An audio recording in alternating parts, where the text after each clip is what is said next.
দেখো বন্ধুরা, রেডি হয়ে গেছি। বিয়ে বাড়ি যাবো আজকে। একটা দেওরের বিয়ে, মানে আমার বরের বন্ধুর ভাইয়ের বিয়ে। তো দেবাংশীকে নেবো না, দেবাংশীর শরীরটা খারাপ। তোমাদের দাদা ভাই আর আমি যাবো। তোমাদের দাদা ভাই নিচে রেডি হচ্ছে আর আমি রেডি হয়ে গেছি। তো কেমন লাগছে ওকে কি জানি না, ভালো লাগছে না খারাপ লাগছে। নিজেই বলে দিচ্ছি, খুব ভালো লাগছে না, খুব ভালো খারাপও লাগছে না, কোনো রকম লাগছে, ঠিক আছে। তো ওখানে গেলে জানি না তোমাদের দাদাভাই ভিডিও ধরে দেবে কি দেবে না, জানি না কি হবে ভিডিওটা। তো শুরু করলাম, ভিডিওটা দেখতে থাকো কেমন লাগে তোমাদের। তোমাদের দাদাভাই রেডি হতে থাকুক, আমি ততক্ষণ একটুখানি কয়েকটা সেলফি তুলে নিই। আজকে ছবি তুলে দেওয়ার লোক নেই কেউ।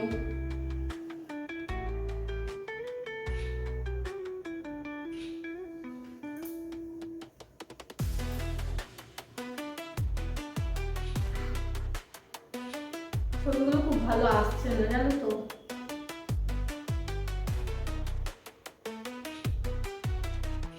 হয়ে গেছে যা হয়েছে। বিয়েবাড়ি কিন্তু আমাদের বাড়ি থেকে খুব বেশি একটা দূরে না, কাছেই, পাশের পাড়াতে বলতে পারো। তো চলে এসেছি দুজনে মিলে। দেবাংশীর বাবা গেছে ওদিকে বাইক রাখতে, আর আমি হেঁটে হেঁটে যাচ্ছি। রাস্তাটা খুব সুন্দর লাইট দিয়ে সাজিয়েছে, ভালো লাগছে। আর পাশে দেখো গান হচ্ছে, তো গানগুলো অফ করে দিতে হবে, না তো কপিরাইট চলে আসবে।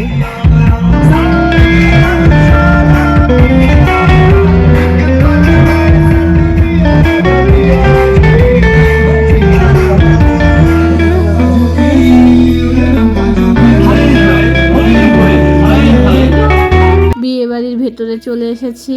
তো এইখানটায় খুব সুন্দর করে ডেকোরেশন করেছে, সাজিয়েছে, কারণ এখানে নতুন বউকে বসানো হয়েছে। তো চলে এসেছি নতুন বউ দেখতে। যদিও আমি একে চিনি, এই ভাইয়ের বউটাকে আমি, কিন্তু সামনাসামনি কখনো দেখা হয়নি। আজকে বিয়ের দিন দেখছি, খুব সুন্দর লাগছে, খুব সুন্দর সাজানো হয়েছে। আর খুব মিষ্টি, কিন্তু ব্যবহার খুবই ভালো, কথাবার্তাও খুব ভালো। মানে এত সুন্দরভাবে কথা বলছিল, হেসে খেলে মনে হচ্ছিল অনেক দিনের পরিচিত, অনেক দিন ধরে চেনে। তো আমার তো খুব ভালো লেগেছে ভাইয়ের বউটাকে।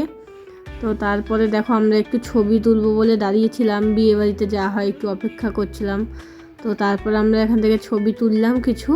তোলার পরে কিন্তু আমরা পাশে আবার একটু সাইডে গেলাম, এখানে সবার ছবি তোলার জন্য একটা জায়গা করে দিয়েছে, সেলফি স্পট। কিন্তু এখানে লাল লাইটগুলোর জন্য ছবি একদম লাল আসছিলো বলে আমি আর এখানে তুলিনি, দাঁড়িয়েছিলাম ঠিকই।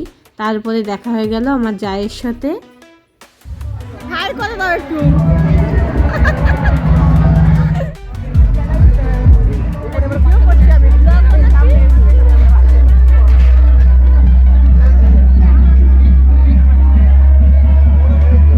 আমার যাকে যেই বলেছি যে আমি ব্লগ বানাচ্ছি, যা সঙ্গে সঙ্গে সরে গেছে।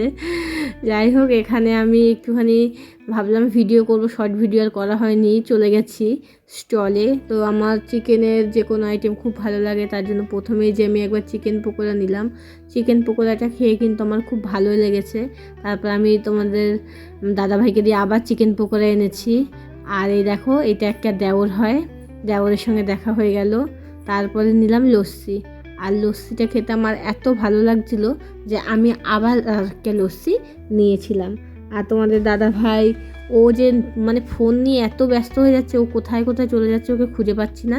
আর আমি আমার ফোন নিয়েই ব্যস্ত ছিলাম, কারণ আমার কাছে ফোন থাকলে না আমার খুব টাইম কেটে যায় ভালো। আর এখানে একটা ব্যাপার হয়েছে, দেখো এখানে আমি একটু মিস্টেক করে ফেলেছি। অ্যাকচুয়ালি যারা খাবার দাবার খাওয়া হয়ে যাবে, তারপরে আইসক্রিমটা স্টল থেকে নিতে হবে। আর আমি ভেবেছি লস্যি, কফি, ফুচকা, পকোড়া সব কিছু স্টল বসেছে, আইসক্রিমেরও হয়তো স্টল দিয়েছে। এর জন্য আমি লস্যি খাওয়ার পরে চলে এসেছি আইসক্রিমের স্টলে আইসক্রিম নিতে। পরে কিন্তু আমি এর জন্য খাওয়া দাওয়ার পরে আমি আর আইসক্রিম নিইনি। আমি বললাম থাক, মিস্টেক করে ফেলেছি, সেটা এমন খুব কিছু বড় ব্যাপার হবে না। যাই হোক, তো আমি আইসক্রিমটা কিন্তু প্রথমেই খেয়েছিলাম। আর তোমাদের দাদাভাই দেখো, ঠান্ডায় আইসক্রিম খেয়ে চোখটা কেমন করছে, বেশি ঠান্ডা না। আর একটু পর পর শুধু ফোন আসে আর ফোনে কথা বলে। তো আমি ওকে রাগ করে ওখানে রেখে আমি চলে গেছিলাম ফুচকা খেতে। তো ফুচকা খেতে যেয়ে দেখি আমার বিয়েতে ফুচকা স্টল বসেছিল, যেই দাদা ভাইটা স্টল দিয়েছিল সেই রয়েছে।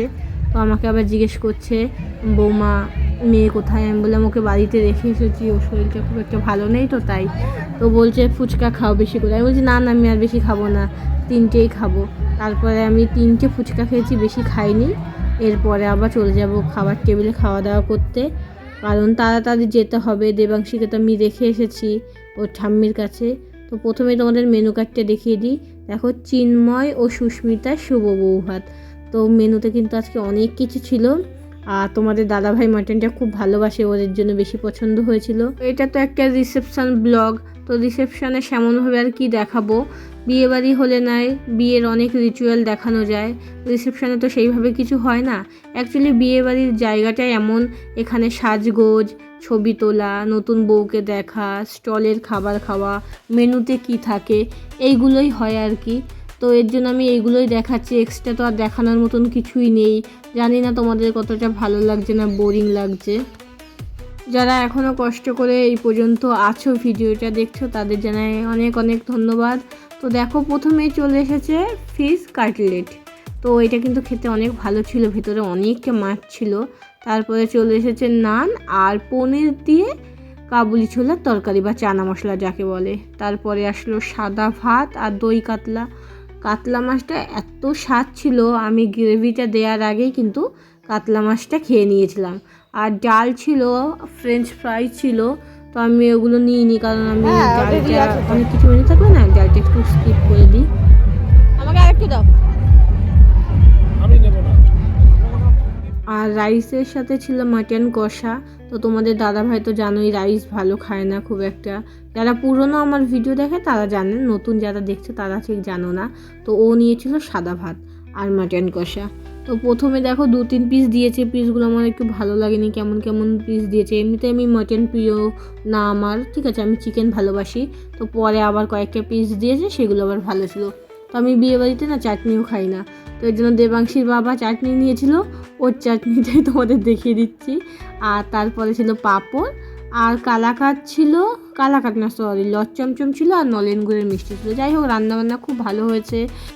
আর তোমাদের দাদা ভাইয়ের বন্ধুর বাবা অনেকবার এসেছে, খুব আপ্যায়ন করেছে, বারবার বলছে বৌমা দেখে খেয়েও, যা লাগবে নিও। আর দাদা ভাইয়ের বন্ধু খুব ব্যস্ত ছিল তাই তার সাথে আর দেখা হয়নি।